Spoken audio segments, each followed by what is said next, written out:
Queridos amigos, bienvenidos al canal del Coronel. Sabéis que aquí tocamos temas muy diversos, principalmente de geopolítica, pero también de otras temáticas que sabemos que son de interés. Y si hay algo que es de interés, es la alimentación. Comemos todos los días, ¿verdad? Y a ser posible 3 veces, oye, uno, otros 3, otros 5, cada uno las veces que le venga bien comer. Pero todos necesitamos comer, necesitamos alimentarnos. Y alimentarnos bien, de una manera saludable. Que ese alimento nos beneficie, no nos cause un perjuicio a nuestra salud. Así que es un tema que os interesa no mucho, muchísimo, absolutamente. Y tenemos de nuevo el privilegio de tener con nosotros a Borja Quiroga, un destacado nefrólogo, un médico brillante, que ya lo demostró la vez anterior cuando estuvo aquí en el programa, para que nos hable precisamente sobre alimentación, sobre este tema tan sumamente interesante. Así que damos la bienvenida a Borja. Borja, bienvenido de nuevo al canal del Coronel. ¿Qué tal? Muchísimas gracias, Pedro, por invitarme. ¿Realmente, como dicen, somos lo que comemos? Vamos, somos lo que comemos al 100% y toda nuestra salud depende en primera instancia de lo que comemos. Estamos muy acostumbrados a, y voy a empezar ya a lo bestia, estamos muy acostumbrados a ir al médico y pedir pastillas. Y parece que si sales de una consulta médica y no te pone algún tratamiento para algo, te está tratando mal. ¿Y cuántas veces se nos olvida a nosotros mismos, a los médicos, o incluso a los propios pacientes, preguntar por la alimentación? La alimentación no solo desarrolla obesidad, que es lo que tiene todo el mundo en la cabeza. Desarrolla muchísimas enfermedades y además previene la progresión de otras muchas. Fíjate, el otro día leía, hace un par de días, un artículo de que las personas que le llaman ahora los desiertos alimenticios, donde hay personas que les cuesta, por dificultades económicas, tener acceso a fruta, a verdura, que se llegan a desarrollar hasta problemas psicológicos, problemas mentales, por una alimentación deficiente. Bueno, claro, es que no somos conscientes todavía, creo, de cómo funciona el cuerpo a nivel global y que si te falla un órgano por lo que sea, luego seguro que vamos a hablar del riñón, porque yo creo que de verdad es el paradigma de órgano desconocido con afectación sistémica, con afectación a todos los niveles, también psicológica. No te olvides que una persona que tiene una enfermedad renal que puede estar causada por la alimentación desarrolla síntomas, por ejemplo, desarrolla síntomas psiquiátricos derivado de acumulación de sustancias. Una persona que tiene una enfermedad hepática desarrolla síntomas psiquiátricos derivado de la acumulación de sustancias, y me estoy refiriendo al amonio en el caso del hígado, a la urea en el caso del riñón, que impactan directamente en el comportamiento. Así que, claro que sí, esas zonas son las más interesantes para analizar el poder, esas que has dicho tú, los desiertos alimentarios, para comprobar el poder de la alimentación y, por cierto, también del ayuno. Qué bueno. Pues, queridos amigos, mirad, Borja, junto con Miguel Cobo, ha escrito este interesantísimo libro que os recomiendo, que se titula Por mis riñones, que hoy como bien, precisamente lo que está diciendo, que parece mentira que a lo mejor no demos importancia a este órgano del cuerpo, él sí, porque es nefrólogo, y que ya veis que tiene repercusión sobre el resto del cuerpo humano e incluso sobre nuestra propia mente. ¿Y qué dice la parte que sabéis, pero la parte posterior del libro, la contraportada, que dice, se pregunta, ¿quién te contó que beber 2 litros de agua era bueno para tu riñón? ¿Cuántas veces lo hemos oído, verdad? Hay que beber, hay que beber por lo menos 2 litros al día porque si no te deshidratas, se te arruga la piel, estas cosas que oímos. Ahora nos contará si hay que hacerlo o no hay que hacerlo. Otra pregunta, ¿sabes dónde se fabrica la famosa EPO, que ahora nos explicará qué es, que oxigena la sangre? Y se responde a sí mismo, en el riñón. Y dice también, en los riñones está también la clave de la proteína cloto, o elixir de la eterna juventud. ¿Os acordáis cuando iban buscando nuestros antepasados en América estas fuentes de la eterna juventud? Y resulta que la teníamos dentro de nuestro propio cuerpo. Y sigue diciendo, de todo el cuerpo humano, el riñón es el órgano más complejo y más desconocido.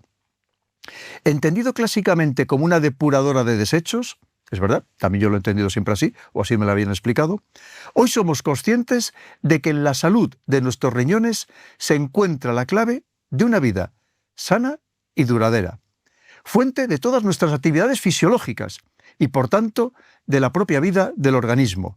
Su estado determina nuestro bienestar. Qué importante.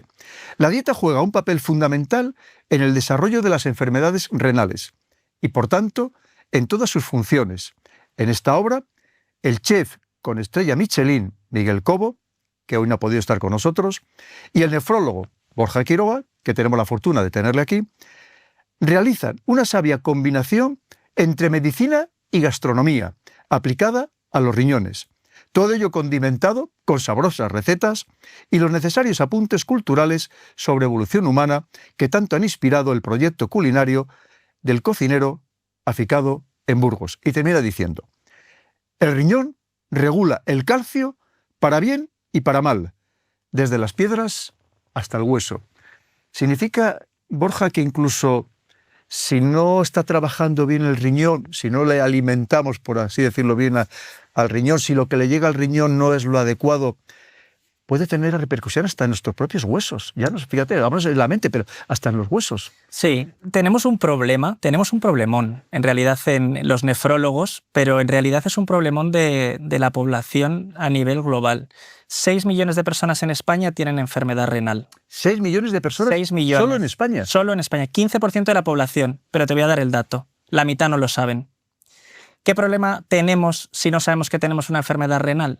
Pues que nos van a fallar muchos sistemas a la vez. En la medicina estamos muy acostumbrados a entender los órganos de manera única. Es decir, me falla el corazón, tengo un infarto, pues voy al cardiólogo y que me solucione o no este aparato. Me falla el riñón, pues tengo la diálisis y igual eso me puede suplir la función de depuradora, que odio esa palabra, ¿no? La medicina no es eso.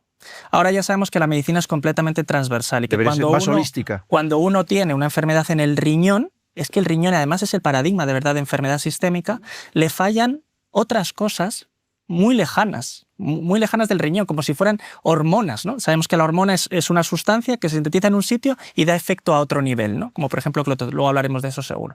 Bueno, pues el riñón es el ejemplo. El riñón tiene capacidad para sintetizar la eritropoyetina. ¿Te acuerdas del caso Festina? Bueno, pues la eritropoyetina en realidad es una sustancia que se sintetiza en el riñón cuando tenemos baja presión de oxígeno. Por eso los ciclistas, los futbolistas en general, pero los ciclistas muchos se suben a montañas muy altas con baja presión de oxígeno para entrenar, porque eso hace que se sintetice más eritropoyetina en el riñón, suba el hematocrito, suban los glóbulos rojos, que son los que transportan el oxígeno, con lo cual a más glóbulos rojos, más oxígeno me llega al músculo y más esfuerzo puedo hacer. Si yo me pongo eritropoyetina exógena por fuera, me la pincho, en realidad tengo ese efecto. Claro, y tengo riesgo. Eso es doping para empezar, ¿no? ¿Tengo riesgo? Claro que tengo riesgo, por supuesto, derivado de eso, porque estoy generando más glóbulos rojos de los que yo debería tener y puedo tener riesgo de trombosis. Y dicen, ¿qué tiene que ver la anemia con el riñón? Pues fíjate si tiene que ver. Los pacientes con enfermedad renal reciben eritropoyetina. Un efecto a distancia. Otro efecto importantísimo. El calcio y el fósforo se regulan sobre todo por el riñón, principalmente el fósforo, porque el calcio también por el hueso. ¿Qué ocurre cuando tenemos enfermedad renal? Claro, la gente dirá, pero es que yo no tengo enfermedad renal. Bueno, es que igual no lo sabes. Igual no sabes que la tienes, que es el gran problema, ¿no? Pues se nos descalcifican los huesos, tenemos más riesgo, por ejemplo, de tener osteoporosis, que eso sí que lo conoce todo el mundo, pero ¿y ese calcio dónde va?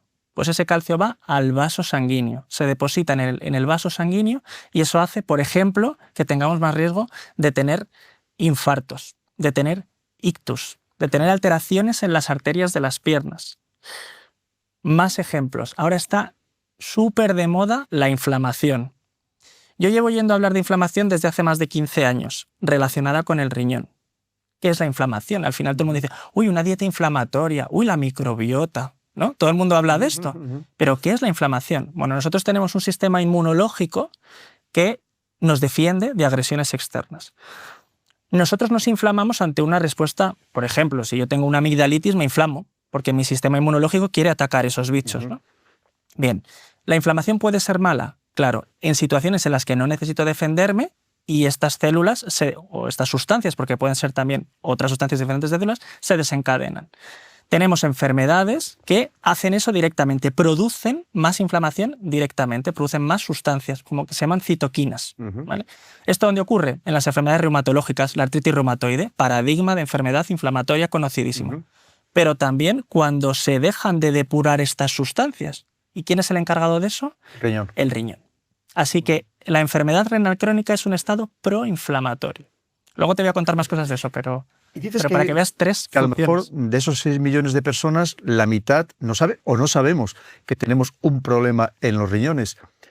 ¿qué síntomas debería alertarnos de que efectivamente podemos tener o empezar a tener un problema en los riñones? Pues ese es el gran problema que tenemos, que no da ningún síntoma hasta que la enfermedad renal es muy avanzada. Ahí va. Estamos hartos de ver pacientes que llegan con el riñón tan deteriorado que hay que dializarlos directamente en una urgencia, en una guardia cualquiera, porque no le ha dado ningún síntoma. El riñón tiene un estadiaje, normalmente 1, 2, 3, 4, 5, es como se divide el estadiaje, la graduación de la enfermedad renal, y empieza a dar síntomas cuando está en el 5, quizá en el 4, hasta entonces no. Pero sabemos que la repercusión que tiene comienza cuando el riñón empieza a fallar desde etapas muy tempranas. Y ese es el problema al que nos enfrentamos. Como no me ha dado síntomas, pero claro, recordemos, la mayor parte de los tumores no dan síntomas hasta que están avanzados. ¿Pero qué políticas sanitarias hay al respecto? Cribados, screening. Y en el riñón, nada. No lo hay. Y dirás, bueno, claro, es que es carísimo, ¿no? ¿Sabes lo que vale saber si tú tienes una enfermedad del riñón? Que te lo hago en 15 segundos, por cierto. Una analítica de orina y una analítica de sangre, para valorar 2 parámetros. El primero, la creatinina. La creatinina es una proteína que sale del músculo, va al riñón y se filtra. Cuando el riñón empieza a fallar, se filtra menos y entonces empieza a subir en la sangre. Hacer una creatinina vale 2 céntimos de euro. Fíjate. Es que es de coña, ¿eh?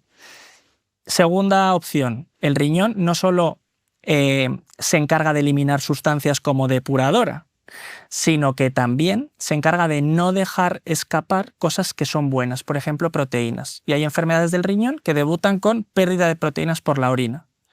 ¿Podemos saber si alguien está perdiendo proteínas por la orina? Sí, con una tira reactiva. En total, creatinina y la tira reactiva para ver si tenemos pérdida de proteínas, 1 euro vale. Fíjate. Ojo, de lo que estamos hablando. Toda la población mundial debería, o al menos en España, que es donde estamos, debería tener un screening anual. ¿Y a partir de una cierta edad debería ser absolutamente obligatorio? Debería ser obligatorio siempre. Ahora empezamos ya a pautarlo como obligatorio a partir de los 50 años. Pero es verdad que siempre está la coletilla de si tienen algún factor de riesgo para tener enfermedad renal. Pero de verdad, yo creo que a partir de los 20 años todo el mundo se lo debería dar una vez por al ejemplo, año. eso enlaza un poco también con las pruebas de la próstata que se hacen precisamente también a partir de esos 50 años, donde te haces... Además, te hacen también unas ecografías, precisamente, te miran también los riñones, te miran el análisis de sangre y de orina, con lo cual está todo muy relacionado. Lo que pasa es que muchas personas, pues como lo que tú dices, no tienen ningún síntoma o creen que no tienen ningún síntoma, hasta que eso está muy desarrollado. La próstata sería un muy buen ejemplo de screening o de cribado poblacional.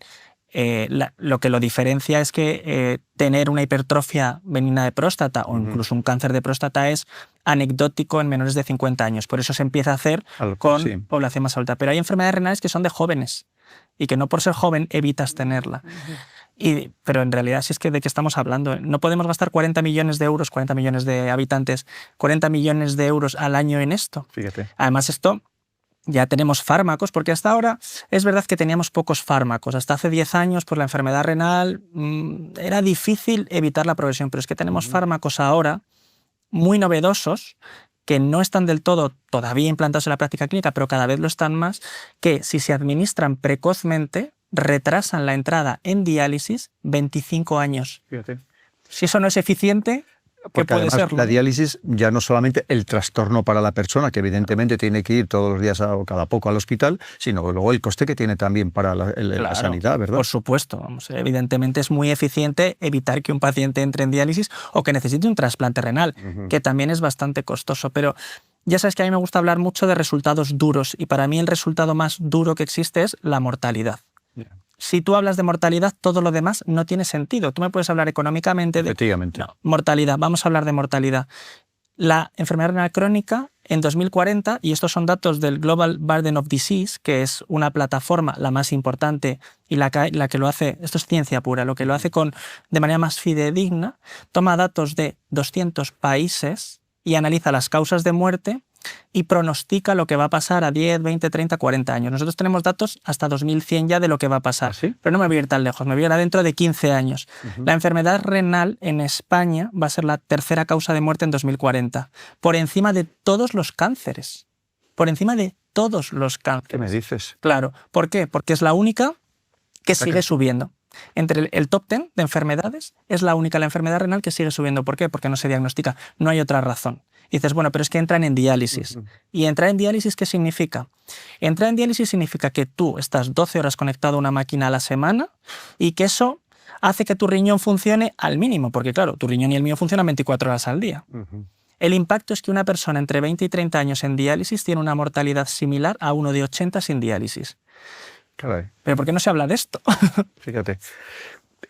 Fíjate, vamos a hablar. Es tan importante ese diagnóstico previo, precoz. Imaginémonos que una persona de unos 30 años, pongamos, que se le diagnostica que puede estar empezando a tener problemas en los riñones. ¿Qué se hace en ese momento? ¿Qué se debería hacer? Y sobre todo desde el punto de vista de la alimentación. Es decir, para evitar que se siga desarrollando esa enfermedad. Claro. Nosotros para todas las... Bueno, lo primero, diagnosticarla. Diagnosticar el porqué. Todas las enfermedades renales tienen una causa, el 100%. Hay dos tipos de enfermedades, podemos dividirlo en dos bloques. Una es la enfermedad renal que se deriva de otras enfermedades, a la cabeza totalmente la diabetes. La diabetes hace que tengamos enfermedad renal en un periodo aproximadamente de 10 años. Te diagnostican diabetes, a los 10 años puedes empezar a desarrollar enfermedad renal. La segunda causa, la hipertensión. Por eso toda la población, cuando viene a la consulta, ya lo saben y me dicen, ¿cómo tengo la tensión? Otra causa, el colesterol. ¿Cómo tengo el colesterol? Nadie pregunta por cómo tienen las proteínas en la orina, pero yo creo que lo vamos a conseguir al final.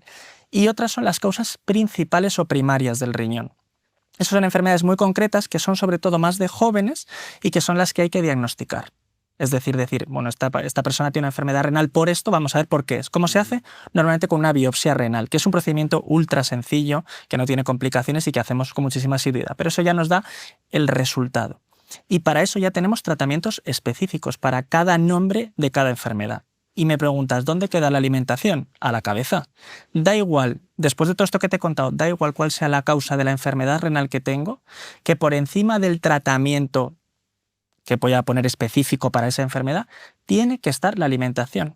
Y en las consultas no lo contamos. Y por eso a mí se me ocurrió escribir este libro, porque dije, pero ¿por qué yo cuando viene un paciente a la consulta no le cuento qué es lo que tiene que hacer en su casa con los alimentos, si eso es la primera medicina? Y yo me contesté a mí mismo, porque tengo 10 minutos por consulta, porque no tengo tiempo para eso. Entonces, bueno, es verdad que lo dejamos de lado porque es más fácil recetar. Y fíjate, es más fácil recetar un fármaco y prohibir. ¿Sabes qué se nos da muy bien a los médicos? Decir lo que no se puede hacer.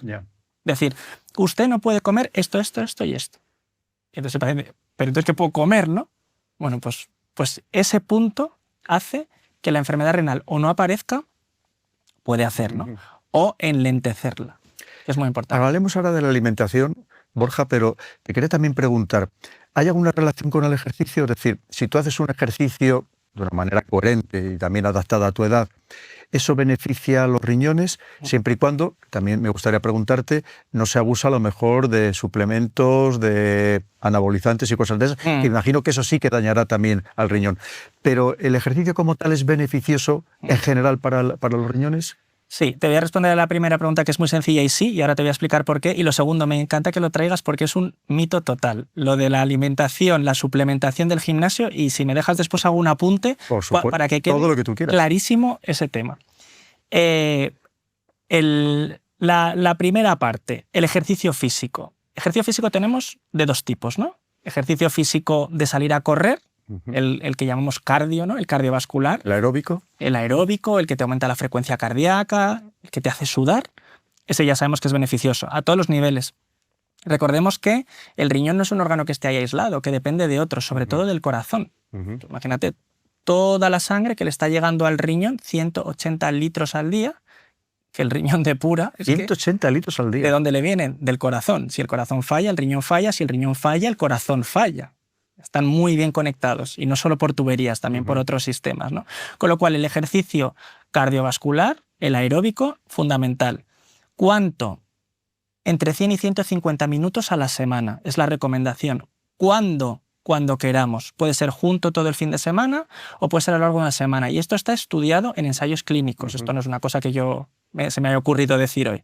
Pero ahora está ganando muchísima fuerza el ejercicio isométrico, el de hacer pesas. Ya hay muchos estudios que relacionan hacer 40 minutos de Ejercicio isométrico no quiere decir pesas, porque es que no son pesas, es todo lo que te haga contraer el músculo. Sí. A ver si nos estamos imaginando a hacer halterofilia. No, para nada es eso. Es hacer una contracción muscular y el beneficio que tiene a nivel orgánico. Hay unas sustancias que se llaman mioquinas, yo estoy investigando bastante sobre esto el último año, y estas sustancias mioquinas salen del músculo como respuesta a una contracción. Hay mioquinas buenas y mioquinas malas. Cuando nosotros hacemos una contracción muscular, lo que se nos secretan son las mioquinas buenas y bajan las malas. ¿Y dónde viajan? Bueno, son proteínas, pero son hormonas. Y hemos dicho que la hormona tiene efecto a otros niveles. Bueno, pues nosotros acabamos de publicar un estudio en el que hipotetizamos, pero con datos reales, cómo estas mioquinas van al corazón, ya lo sabíamos, y mejoran el corazón, pero van al riñón.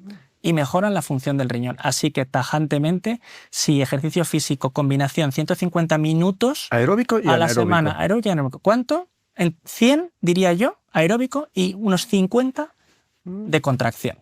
Qué bueno. Pero esto es facilísimo, estos son 7 minutos al día de hacer así. Sí, No es nada. sí. Y El los tema de suplementos. los suplementos. ¡Buah! Los suplementos da de sí, ¿eh? Sí. Claro, ¿qué pasa con los suplementos? Bueno, suplementos, en general, ya de entrada está mal hablar de suplementos como un todo. Hay muchos tipos de suplementos. Para empezar, tenemos suplementos de los del gimnasio, voy a hablar todo el rato. Esto se puede comprar en un gimnasio. Cuando yo voy a un gimnasio a hacer una clase de HIIT, por ejemplo, ¿no? De ejercicios de alta intensidad, y me encuentro suplementos, lo primero que tengo que comprobar antes de comprarlos es si son puros o no. Es decir, si tienen autorización, si están registrados, eso aparece todo detrás. Y si no, una foto y a internet y se comprueba. Tienen que ser laboratorios farmacéuticos los que lo hagan. Que es que hay muchos que no. Entonces, algunos se compran por internet. No, tienen que ser puros, porque si ya partimos de que no tienen pureza, entonces ya pueden ser dañinos para el riñón, que es la depuradora, aunque no nos guste decirlo, ¿no? Y luego, mitos. La creatina, súper de moda. ¿Qué es la creatina? La creatina es lo que forma el músculo, en realidad. Es la sustancia que estructura las fibras musculares. ¿La creatina es buena o es mala? Mucha gente dice, no se puede tomar creatina si tienes una enfermedad del riñón. No, eso no es verdad. Eso no es verdad.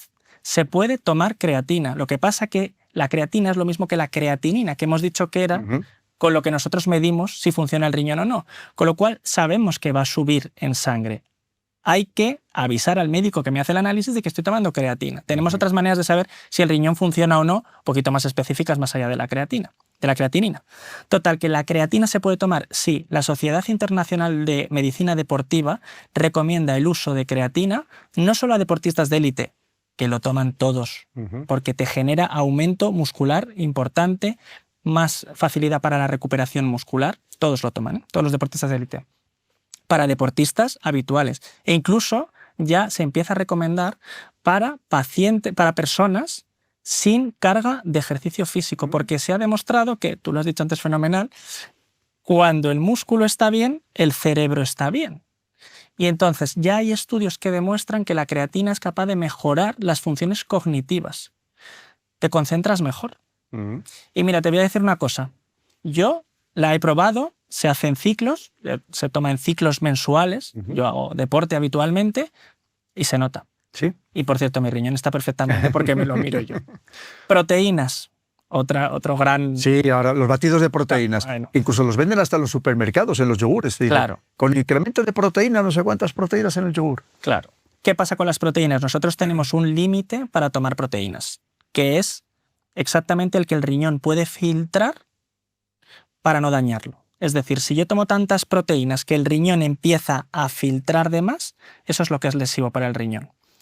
Saliendo de la enfermedad y yéndonos a la salud, porque estamos también muy acostumbrados a hablar de consejos para los pacientes que están enfermos y diferirlos de los de la población, pero si son los mismos, si los consejos deben ser saludables. Bueno, pues vamos a hablar de que tú me dices, ¿yo puedo tomar proteínas? Bien, pues en un estado de salud no hay ni un solo estudio que haya demostrado que tomar hasta 3 gramos por kilo día de proteínas, 3 gramos por kilo día de proteínas, ya sea tomando filetes, tomando huevos o tomando suplementos purificados.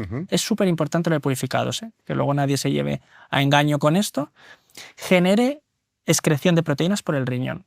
Con lo cual, en términos generales, para una persona que hace un deporte convencional, como lo puedo hacer yo, 3-4 veces a la semana, tomar 2 gramos por kilo de proteína al día va a ser beneficioso porque genera aumento muscular sin que nadie haya demostrado que sea malo para el riñón. Otra cosa es que tú tengas una enfermedad del riñón, una enfermedad cardíaca, y entonces tengas que limitar un poco la ingesta de proteínas. Pero como te digo, es muy importante que esté purificado.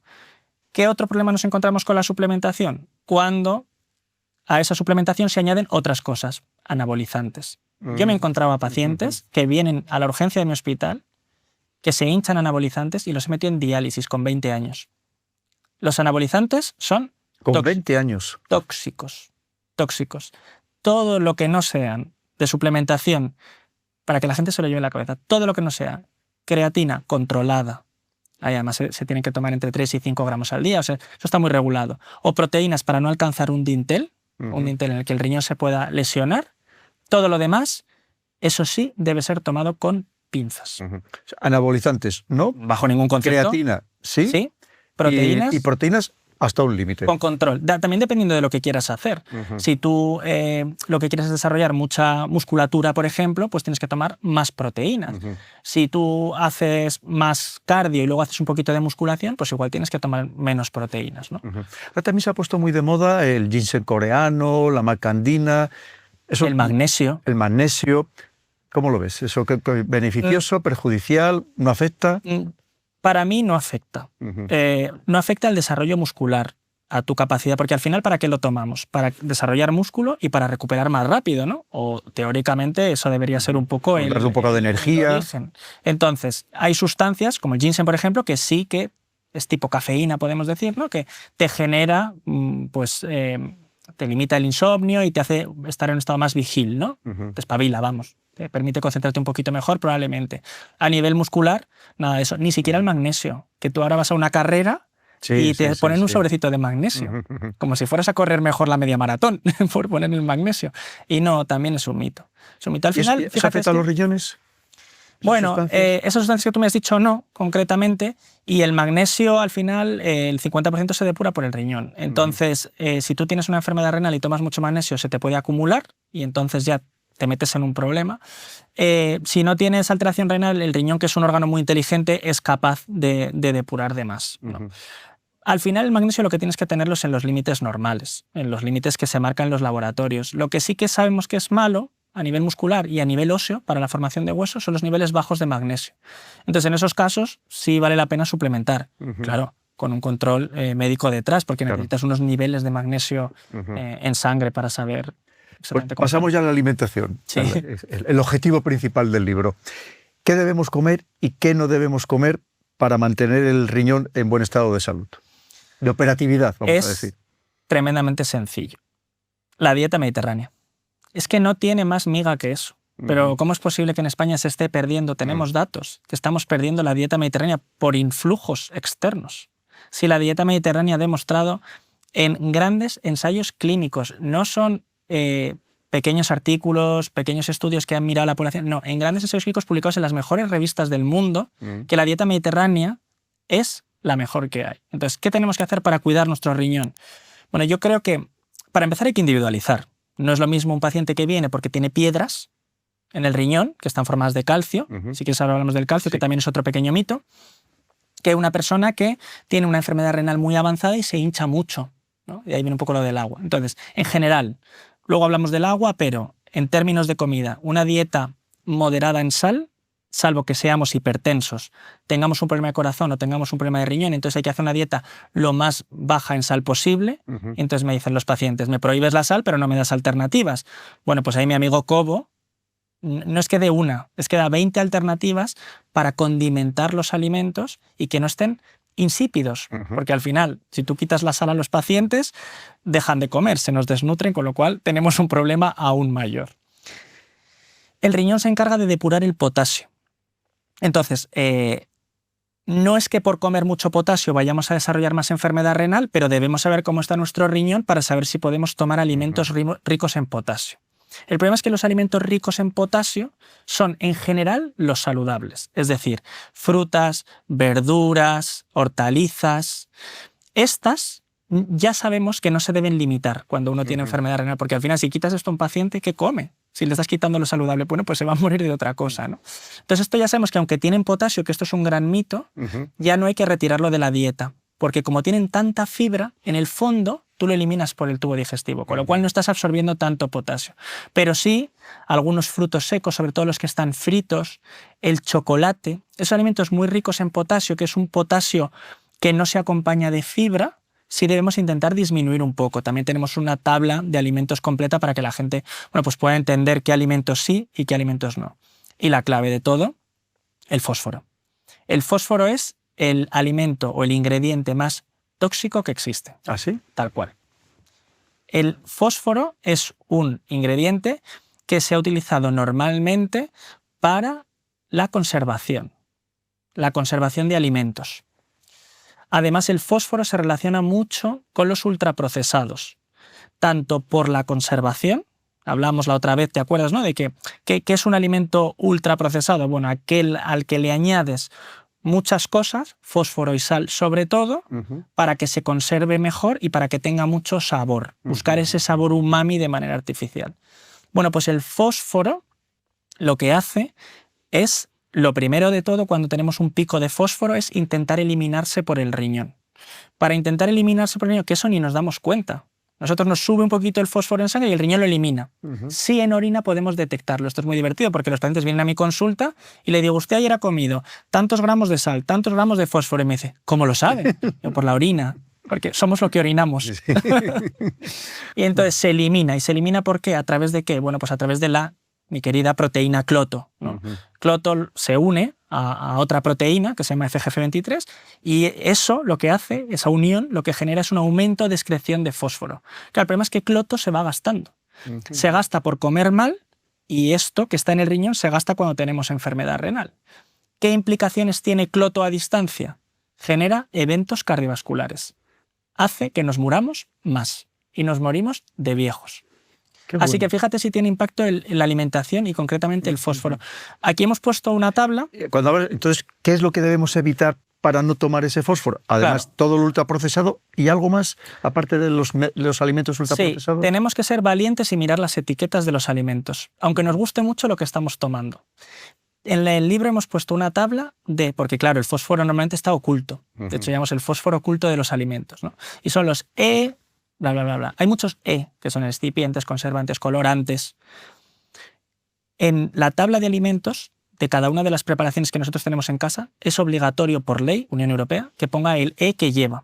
Aquí hemos puesto, para que a la gente no se líe mucho, 4 E's con sus números que tienen fósforo, que están hechos en base a fósforo.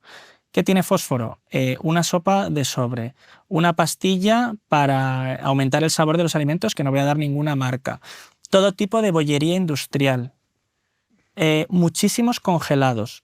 Las típicas judías verdes que vienen congeladas normalmente casi no tienen, porque eso se congela y no pasa nada. Pero todo lo que esté hecho en base, por ejemplo, a patata. La patata no se conserva congelada, ¿no? Entonces, eso necesita de un procesamiento adicional. Siempre que encontramos ese sabor umami, que lo da el glutamato monosódico, que se debería buscar de una manera mucho más culinaria, digamos, y no con añadidos, siempre que encontramos ese sabor dulce, salado, ácido, que tan adictivo es, esos alimentos suelen tener sobrecargas de fósforo adicionales. Pero hay que ser valiente y hay que entender que si nos están poniendo delante las etiquetas, es para que las leamos. Yeah. En realidad es un descargo que tienen las empresas. Yo lo he puesto aquí. Claro. Si usted se está comiendo el fósforo, a mí, pero leámoslo. Y entendamos lo que significa. Y tiremos ese alimento a la basura. Tirémoslo. Has hablado de los chocolates. Hay también una gran adicción a los chocolates y ¿es beneficiosa o es perjudicial? Ahí imagino, depende de las cantidades que se tomen. Sí. Pero en general, ¿tú lo recomiendas o no lo recomiendas? Porque además el chocolate normalmente no lo comemos puro, lo tomamos con otros, sea lo que sea, con frutos secos, con leche, con azúcares. ¿En general es beneficioso, perjudicial o qué recomiendas al respecto del chocolate? El chocolate y el café, que van muy de la mano, sobre todo en determinadas culturas, que luego nos trajimos a España también, tiene muchísimas funciones beneficiosas. El problema del chocolate es que nadie se lo toma 100% puro. Eso es. Entonces, ¿qué hacemos para acostumbrar a nuestro paladar a poder ingerir el chocolate, que está muy rico? Le añadimos azúcares. Entonces, el chocolate como ingrediente, como planta, es beneficioso para la salud. Sí, igual que el café. El café es súper beneficioso para la salud. El añadir una cuchara de azúcar al café o hacer el chocolate con leche, ¿le quita ese elemento beneficioso? Se lo quita, se lo quita. Claro. Fíjate, precisamente el otro día oí un documental que estaban hablando sobre el café, porque ahora parece ser que va a subir muchísimo el precio, ¿Sí? y hablaban de los beneficios para la salud del café, curiosamente.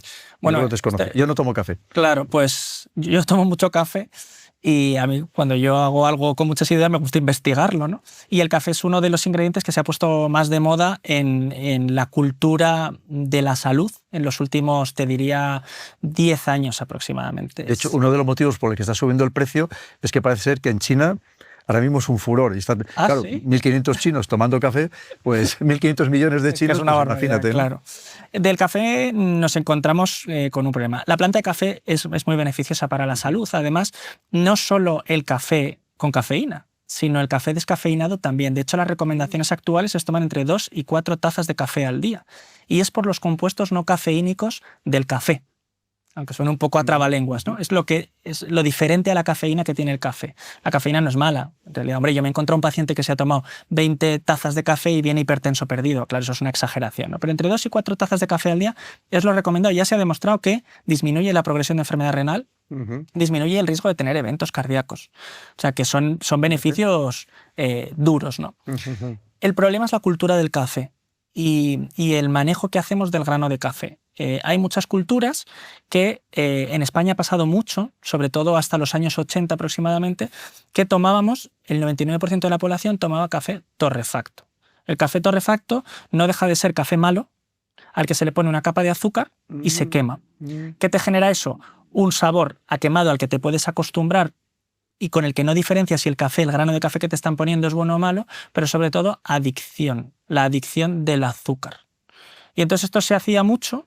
Antes se hace mucho en las guerras, por ejemplo. No sé si lo sabes, porque claro, al final, al llevar el grano de café de unos sitios a otro, corres el riesgo de que se estropee por el camino. Y entonces, ¿qué se hace? Dice, bueno, llega un poco estropeado, el sabor no es el mismo, lo torrefacto con azúcar, lo quemo, y entonces así tengo a las tropas despiertas, les genera cierta adicción y tampoco saben si el grano de café que estoy tomando es bueno o malo. Las grandes cadenas, que son tan conocidas por el centro de Madrid, que a mí de verdad me parecen un horror de café, y lo sé además a ciencia cierta, lo que compran es el grano de café que sobra de las grandes producciones de café. ¿Qué me dices? Fíjate. Claro, y luego te ponen y hielo. Con el prestigio que tienen. El prestigio, el precio. Y el precio. El precio. Entonces te ponen hielo, te ponen leche, nata, azúcar. El café hay que tomarlo solo, sin azúcar y sin leche, si quieres saber si es bueno o no el café. Entonces el café, yo diría el café natural es el que tiene efectos beneficiosos, y no tanto el torrefacto, sí, pero sobre todo natural, que no está torrefactado. Estábamos hablando de los problemas que hay con los jóvenes, algo que nos llama mucho la atención. ¿Se está, en este sentido, relacionado con la alimentación y los riñones, se está deteriorando la salud precisamente porque cada vez comemos peor, porque hay unos hábitos alimenticios muy perjudiciales, porque a lo mejor el ritmo de vida que llevamos no permite elaborar las comidas en casa y por tanto comemos a lo mejor fuera, comemos de manera precipitada, comemos estos alimentos ultraprocesados o comemos una chocolatina en el trabajo, y esto está perjudicando a la gente joven, y lo que tú decías, eso va a llevar a ese incremento de enfermedades renales y por tanto a deteriorar en general la salud de toda la sociedad? Pues hay un pico ahora de población que yo diría que es los menores de 20 años que se han vuelto a interesar muchísimo por la salud y por la alimentación. Qué bien. Sí, y de hecho el otro día leí una noticia que me dejó impactadísimo, y es que los menores de 20 años el consumo de bebidas destiladas ha bajado un 80% respecto a otras edades. Y me sorprende porque en mi cabeza con 20 años está el botellón.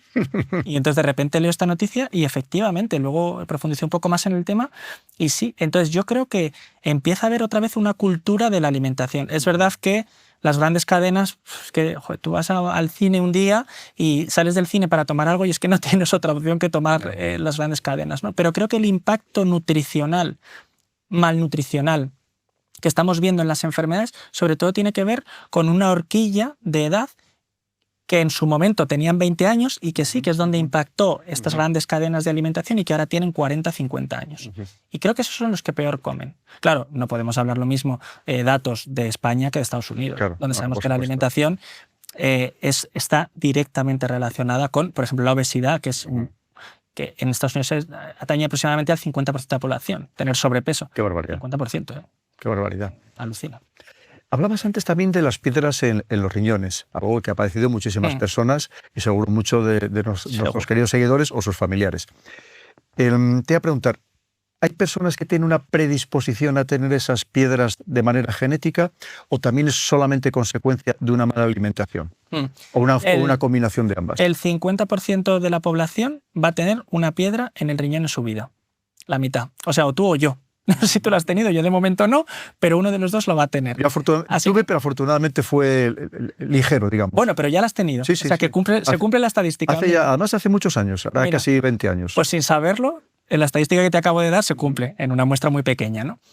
Tener piedras en el riñón obedece a los dos motivos que has comentado. Sobre todo, en el riñón tenemos muchos transportadores que mueven sustancias de un lado a otro. El calcio es la que principalmente forma piedras, pero no solo, también hay piedras, por ejemplo, de ácido úrico, y en los que la alimentación impacta sobremanera. Es verdad que si tú tienes una excreción aumentada de calcio por el riñón porque tengas una enfermedad genética, es raro esto, tienes más predisposición a tenerlo. Y hay familias que desarrollan todos litiasis. Pero más allá de eso, la alimentación impacta mucho. Y impacta mucho porque hay un gran desconocimiento sobre esto, sobre cómo se forman las piedras en el riñón. Para que tú formes una piedra en el riñón, esto es como cuando tienes un vaso de agua y lo llenas de sales. Cuanto más sal le pongas, sal normal, sal convencional, más posibilidades tienes de que cristalice, es decir, de que lo veamos, ¿no? Bueno, pues con las piedras pasa lo mismo. Cuanto más ácido úrico tengamos y cuanto más calcio tengamos, más riesgo tenemos de tener piedras. Así que, primera recomendación para evitar tener piedras si tienes predisposición, intentar beber agua. ¿Cuánto? Nosotros recomendamos a los pacientes que tienen piedras o que han tenido piedras para que no desarrollen más, aquí sí, por encima de 2 litros de agua al día. Esto no es universal, esto es para este tipo de pacientes, porque cuanta más agua bebas, menos riesgo tienes de que cristalice. ¿Cristalice el qué? El ácido úrico y el calcio. Para que se formen piedras de calcio nos hacen falta 2 sustancias, el calcio y el oxalato. Y aquí viene el quid de la cuestión. Como tengo piedras en el riñón, he dejado de tomar leche. ¿Eso es bueno o es malo? Malo. No pasa nada. De hecho, debes seguir tomando una dieta normal en calcio aunque tengas piedras en el riñón. Porque el elemento principal para formar las piedras es el oxalato. Y el oxalato hay en algunos alimentos. El más conocido, por ejemplo, las espinacas. Tiene mucho oxalato. Entonces, cuando tú tomas mucho oxalato, se absorbe por el intestino. Se absorbe en un transportador que depende del calcio. De manera que cuanto más calcio tomemos, menos oxalato se absorbe. Así que si yo hago una dieta muy baja en calcio porque tengo piedras, estoy absorbiendo mucho más oxalato. Y eso hace que forme muchas más piedras. Así que si tengo piedras en el riñón de calcio, no es que me tome calcio a lo bestia, que haga ingestas exageradas de calcio, pero sí debo mantener una ingesta de calcio normal. Lo que tengo que restringir, y lo contamos aquí con un par de recetas, es la cantidad de oxalato. Qué bueno. ¿Hay alguna relación entre la salud de los riñones, por así decirlo, y la salud sexual? Seguro que esto interesa mucho a nuestros queridos seguidores. Es decir, puede ser la calidad del esperma, puede ser la facilidad, bueno, sí, no vamos a dar detalles, todo lo demás relacionado con la función sexual. Sin ninguna duda. Y de hecho, aquí me gusta irme al extremo porque es donde más se ve, que es en los pacientes en diálisis. Los pacientes en diálisis, la probabilidad de que una mujer se quede embarazada es un 10% frente al 100% que sería la población. Con esto te lo resumo todo. Hay un descenso súper pronunciado de la testosterona en los pacientes que tienen enfermedad renal crónica. Las mujeres tienen menopausia precoz. Por supuesto, esto impacta en la capacidad sexual, es decir, en la impotencia, en la calidad del esperma y en la libido. O sea que pierden hasta el deseo sexual. Sí. Y esto es otro dato más para entender que los riñones no es un órgano que solo depura agua y otras sustancias, sino que tiene efectos a todos los niveles. Pero es que tiene efectos en el crecimiento, efectos intestinales, un paciente en diálisis tiene un riesgo de estar estreñido, que es que dices, pero qué tontería. No, rompamos estos tabús. Tener estreñimiento impacta en la calidad de vida. Bueno, pues de 3 veces más que una persona que no está en diálisis. Bueno. Para que veas la importancia que tiene el riñón a todos los niveles. Totalmente. Es el órgano que, lo siento decirlo así, será porque soy nefrólogo, pero también porque lo creo, es el órgano que más impacto fuera de él mismo tiene. Qué bueno. Estamos hablando de todo relacionado con el riñón, las enfermedades, también cómo afecta al resto del cuerpo humano. ¿Hay diferencias entre los hombres y las mujeres? Hay diferencias, sí. Te voy a dar 2 datos. Los hombres en general sabes que tienen más riesgo cardiovascular, tienen más riesgo de tener infartos, por ejemplo. No sé si sabías que es un factor de riesgo que llamamos no modificable. Solo por el hecho de ser varón, como es tu genética, tienes más riesgo. Bueno, pues también tienen más riesgo... ¿De ictus también? También. También tienen más riesgo de desarrollar enfermedad renal y, sobre todo, de que esa enfermedad renal progrese. Y te voy a dar un dato que te va a encantar, que es súper curioso, no tiene tanto que ver, pero sabes que ahora cuando te falla el riñón, lo que se propone es un trasplante renal, ¿no? Y ahora estamos promoviendo mucho la donación, pero sobre todo la donación de vivo, es decir, que alguien emparentado o muy cercano te pueda donar un riñón. Pues las mujeres donan muchísimo más a sus parejas que los hombres. Bueno. Ahí te dejo el dato. Son mucho más altruistas, son mucho más generosas. Más solidarias, claro que sí. Pues has hablado precisamente de esa donación. ¿Se puede seguir haciendo una vida normal solo con un riñón? Totalmente, 100%. Y esto ya lo sabemos desde hace tiempo, hay estudios muy importantes que lo han demostrado. Supongo que en parte tiene que ver, aparte que un riñón, cuando tú pierdes un riñón porque tienes un tumor o porque lo donas o porque naces sin él, el otro tiene capacidad para hipertrofiarse, para aumentar sus funciones y suplir al otro riñón. Es decir, tú te quedas con un riñón y sigues teniendo las mismas funciones. Cuando tú lo donas, al final tienes también un seguimiento médico. Es decir, si yo te dono a ti un riñón, los nefrólogos me van a seguir para comprobar que yo no desarrollo ninguna enfermedad. Pero sabemos que en muestras de pacientes que han donado riñones y que no han donado riñones, al final el riesgo de tener una enfermedad renal es el mismo. Y necesitamos de esta donación de vivo, porque la lista de espera en España sigue aumentando y somos un país pionero en trasplante renal, lo sabes, ¿no? Y aún así no somos capaces de que salgan más pacientes de programas de diálisis de los que entran. Y eso es un problema que nos encontramos. También creo que hace falta, y esto es un debate que tengo, pero incluso con mi familia, con mis amigos, yo les pregunto muchas veces, a veces para pinchar también, oye, pero ¿y tú donarías un riñón?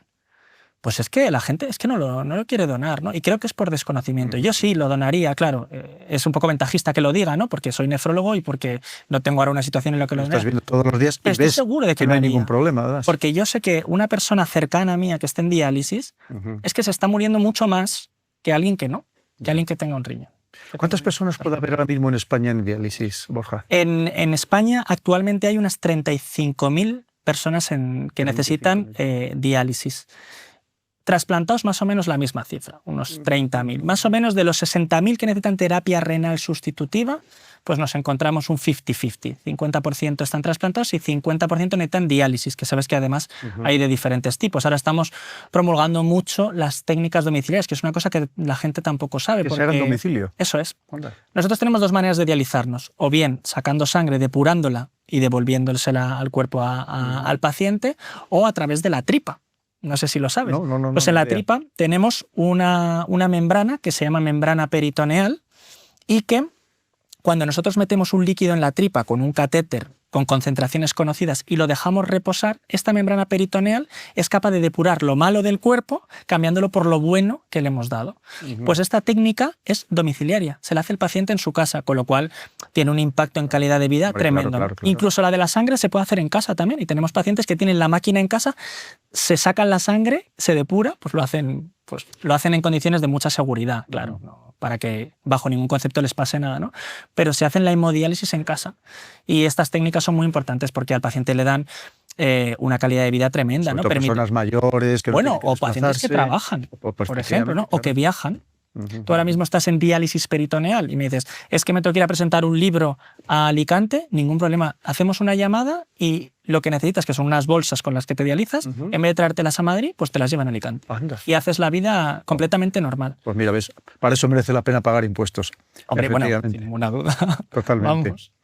Pues cuéntanos alguna de estas recetas que recomendarías a todo el mundo, que pones en el libro, algo básico, que todo el mundo entienda, que debamos hacer, aparte de que tenéis que leer el libro, evidentemente, queridos seguidores. Hay una que me encanta. Bueno, hay dos recetas que me gustan muchísimo.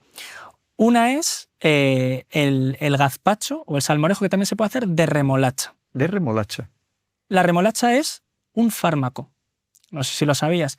Está incluido en las guías clínicas del tratamiento de la tensión arterial. La remolacha es capaz de bajar la tensión arterial hasta 10 milímetros de mercurio, que es más que algunos fármacos. Caray. Entonces yo a Cobo le conté esto, no lo sabía, y le dije, y ahora me tienes que hacer una receta sencilla para que todo el mundo, si quiere todos los días, se pueda tomar un poquito de remolacha en casa. Y me hizo un gazpacho de remolacha, que es igual que el gazpacho normal, pero sustituyes la parte de mitad de los tomates que utilizarías y añades el mismo peso en remolacha, dependiendo de cuánto quieras hacer. Y otra, que es muy interesante, perdona, es un minuto solo. Es que iba a contar que hace poco tomé un gazpacho, pero de fresa, que estaba buenísimo también. Bueno, es que la remolacha tiene sobre todo mucho óxido nítrico. Y el óxido nítrico hace que los vasos sanguíneos se relajen, que es justo el mecanismo contrario al que produce la hipertensión. Perdona, que te interrumpí. Sí, no. Y otra que es muy interesante es el poder de los arándanos. Y el poder de los arándanos para prevenir las infecciones de orina. Y entonces, esto tampoco lo conoce mucho la gente, pero se ha demostrado que los arándanos tienen capacidad para limpiar, aunque tiene un mecanismo un poco diferente a esto, pero limpiar la vía urinaria y evitar que las personas que tienen infecciones urinarias de repetición, evitar no tanto, pero sí reducir el número anual. Claro, y entonces vienen a la consulta los pacientes y les digo, tienen que tomar arándanos. ¿Cómo? Como si quiere hacerse un zumo. Si es que eso vale. En la farmacia venden comprimidos de arándanos. Es verdad que sientan un poco regular la tripa, pero un zumo de arándanos, ya me dirás, qué sencillo de hacer. En general, de los frutos rojos, yo soy muy amigo de los frutos rojos. Yo también. Tomo a diario. Sí. Y además, los arándanos a puñados. Sí, pues son muy beneficiosos. Todos los frutos rojos, todas las frutas en realidad lo son, pero los frutos rojos, sobre todo, tienen mucha capacidad antioxidante. Lo de la oxidación es un tema bastante importante que va de la mano de todo lo que comemos. Porque nosotros nos hemos acostumbrado a comer, lo has dicho en la intro, 3 veces al día. Hay personas que comen hasta 5 veces al día. Pero nos hemos planteado por qué estamos haciendo eso. Nuestros ancestros, los cazadores-recolectores, comían 1 vez al día o 0. No se morían de enfermedades cardiovasculares, por cierto. Se morían de infecciones. No tenían antibióticos, ¿no? No se morían de tumores tampoco. ¿Y eso por qué es? Bueno, cuando nosotros comemos, en realidad, lo que estamos dando al organismo es carga energética. Y esa carga energética se cataliza por unos organitos muy pequeños que hay dentro de las células que se llaman mitocondrias. Las mitocondrias cogen la energía y la almacenan. Si nosotros sobrecargamos las mitocondrias de energía porque no paramos de comer, lo que está haciendo la mitocondria es almacenar esa energía mal. Está haciendo reacciones de oxidación. Estas reacciones de oxidación que los frutos rojos compensan un poquito, por eso tienen tanto potencial beneficioso, ¿no? Bueno, pues estas reacciones de oxidación tienen implicaciones a muchos niveles orgánicos. Esto del ayuno empezó hace 10 años aproximadamente con un reumatólogo estadounidense que empezó a tratar a los pacientes que tenían artritis reumatoide con fármacos, pero a algunos les añadía ayuno, con la hipótesis de que si era capaz de reducir el estrés oxidativo, iban a ir mejor de sus enfermedades inflamatorias. Acuérdate que hemos dicho que el riñón también tiene mucho poder inflamatorio. Descubrió que efectivamente iban mucho mejor los pacientes que hacían ayuno, porque dejaban descansar las mitocondrias, no hacían reacciones exageradas de estrés oxidativo. Y mucha gente me pregunta, porque yo hago ayuno todos los días y estoy muy contento de hacerlo, la verdad. Cuesta un poco acostumbrarse al principio, porque claro, si tú estás acostumbrado a comer 3 veces al día, el cuerpo es lo que tú le des, ¿no? Y si tú estás acostumbrado a desayunar, comer y cenar, si de repente quitas el desayuno, pues el organismo te lo demanda. Bueno, yo hago ayuno todos los días y te puedo asegurar que no tengo nada de hambre hasta la hora de comer. ¿En qué consiste el ayuno? En dejar periodos de 12 horas conscientes sin comer o 16 horas incluyendo la noche. Es decir, en mi caso, que es lo más sencillo, yo me levanto por la mañana, me tomo, por cierto, estos periodos de ayuno puedes beber agua, café, té, sin azúcar y sin leche, porque ya hemos dicho lo que eso supone, sin problema. Yo me levanto, me tomo un café y hasta la hora de la comida es que no tengo ni hambre. Como, eso sí, como normal. El ayuno no sirve para adelgazar, que mucha gente me dice, ¿por eso estás tan delgado? No, no. Si tú luego te metes las calorías en 2 comidas, al final generas lo mismo, ¿no? Bueno, pues como y pasan 8 horas y ceno. En 8 horas, 24 menos 8, 16 quedarían de ayuno, he incluido todo el aporte de comida que yo hago en el día. Si he comido, pues yo qué sé, a las 2 de la tarde, pues 8 horas después ceno. Luego ya intentamos dejar 1 hora y media, 2 horas antes de acostarnos, porque por la noche, bueno, todos los órganos van más despacio y las mitocondrias también. Y hasta la mañana siguiente me levanto, no como hasta la hora del mediodía. Sería lo que llaman ahora el ayuno intermitente. Es el ayuno intermitente. Es intermitente porque en realidad lo que ha demostrado es que esto es muy beneficioso hacerlo 2 días por semana, 2 semanas al mes. Es decir, 4 días al mes. Lo que pasa es que para mí es mucho más fácil hacerlo todos los días que no de repente tomarme unos churros y al día siguiente intentar hacer ayuno, ¿no? Incluso dejar, yo tengo amigos que además algunos de ellos son vegetarianos o veganos, Sí. incluso un día a la semana hacen un ayuno completo, absolutamente, solamente beben agua. Claro, ese punto demostrado científicamente no está, que genere un beneficio mayor al ayuno. Desde luego, si estamos hablando de la misma vía por la que generamos un beneficio con el ayuno, tiene todo el sentido. ¿Qué ocurre? Que al final, bueno, que seas capaz de hacerlo, que tiene mérito, y que luego ahí lo que sí que estás generando es una lipólisis, una pérdida de grasa, porque el organismo para sus funciones necesita glucosa. Si tú no le aportas hidratos de carbono, empieza a tirar de grasa y de músculo. Entonces eso hacerlo de manera muy prolongada tiene al final cierto peligro en cuanto puedes desarrollar sarcopenia, que es pérdida de músculo, que eso es peligroso, aunque también puedes perder más grasa. El beneficio en esos casos yo creo que también es, adicionalmente al del ayuno, ya un cierto componente estético, por decirlo de alguna manera, ¿no? Pero desde luego lo demostrado es el ayuno intermitente como tal, que cuando le propuse a Cobo meter un capítulo de ayuno intermitente me dijo, se lo estás diciendo a un cocinero en un libro de recetas, que no es de recetas solo, es de técnicas también, me propones que meta el ayuno, pero yo le dije, da igual, si luego a la hora de comer pueden comer todo lo que tú has propuesto. ¿Sabes que dicen que hay otra drogadicción que afecta a una capa amplísima de la población, que es el exceso de tomar azúcar, el azúcar?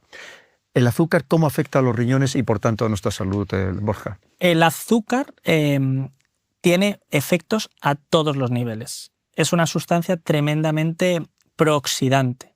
Y entonces, eso supone que todos los órganos que tengan vasos sanguíneos se van a lesionar cuando tenemos un exceso de azúcar. El exceso de azúcar genera unas reacciones de oxidación que conduce a una cosa que se llama productos de glicosilación avanzada y que ya sea con depósito en el riñón, horrible si pasa eso, en los vasos o en el corazón, generan disfunción de esos órganos. Pero es que además, no te olvides que las células se alimentan de glucosa, no de hiperglucemia, de un exceso de glucosa, sino de hidratos de carbono. Con lo cual, si tenemos células que se están sintetizando, que se están dividiendo muy descontroladamente, tumores, y le estamos dando exceso de azúcar, ¿qué hacen estas células? Tienen más alimento. Por lo tanto, también se ha asociado un aumento en la progresión y en la gravedad de los tumores. Así que no hay ninguna razón para tomar exceso de azúcar. Ninguna. Vamos, solo te diría un paciente diabético que de repente pues, tiene un pico de hipoglucemia. Sería la única razón para tomar un sobre de azúcar como tal. También has hablado antes de que somos lo que orinamos.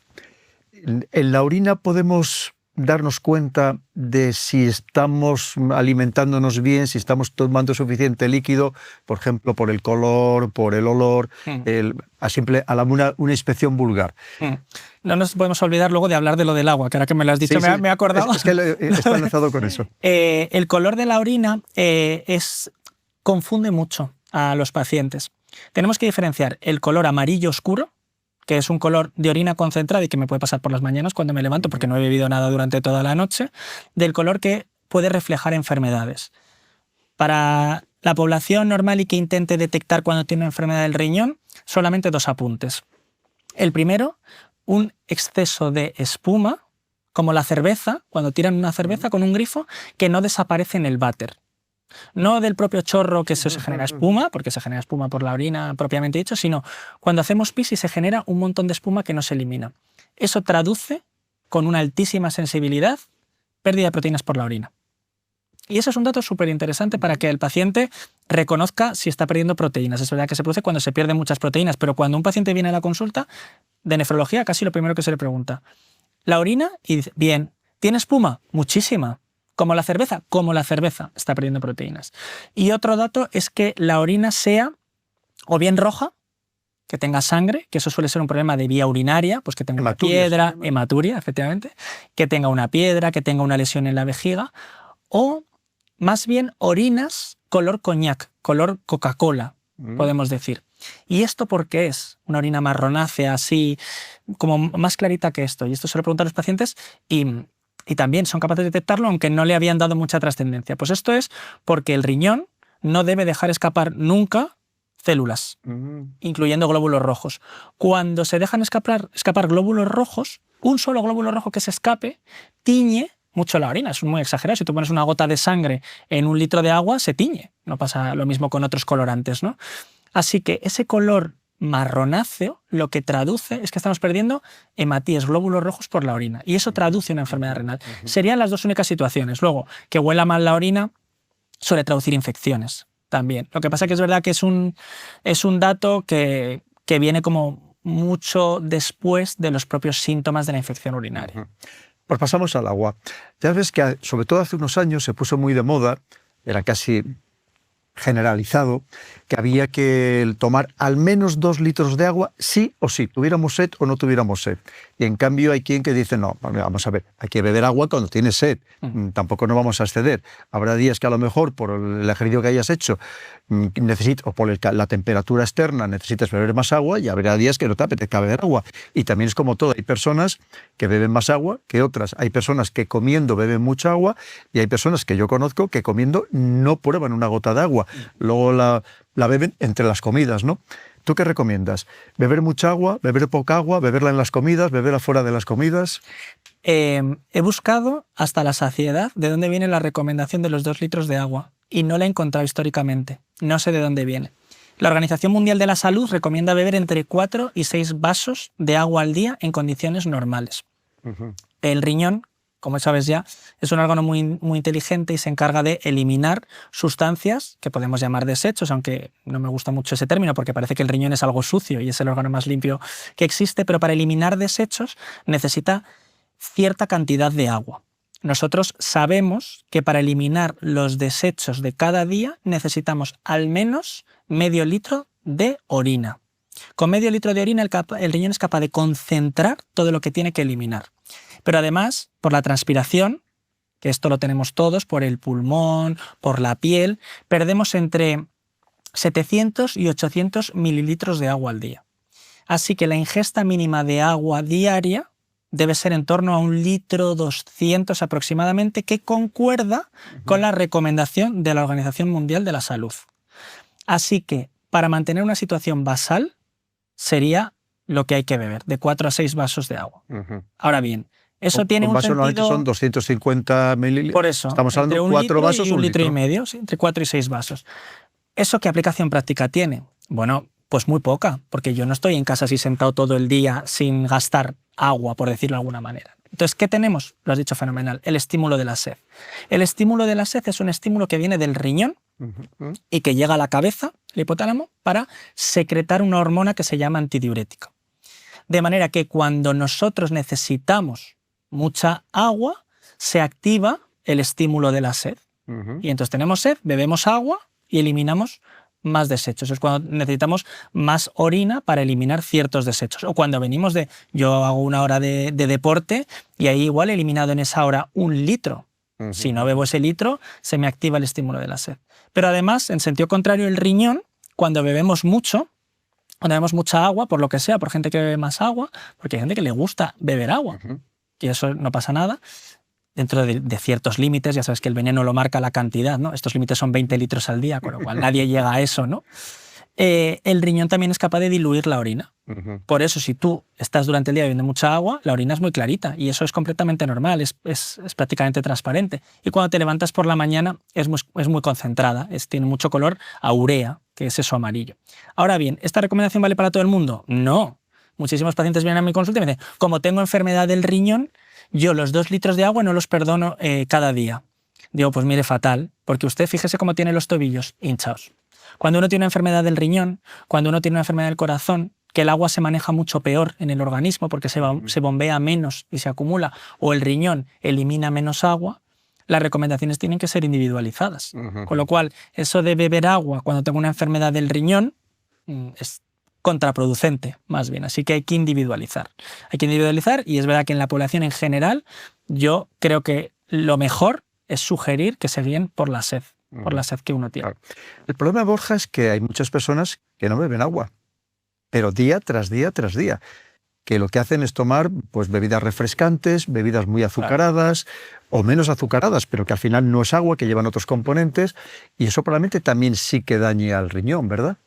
Había una moda que era cuando acababas de hacer deporte, tomarte una bebida azucarada. O isotónicas de estas que llamaban. O isotónicas, para rehidratarte.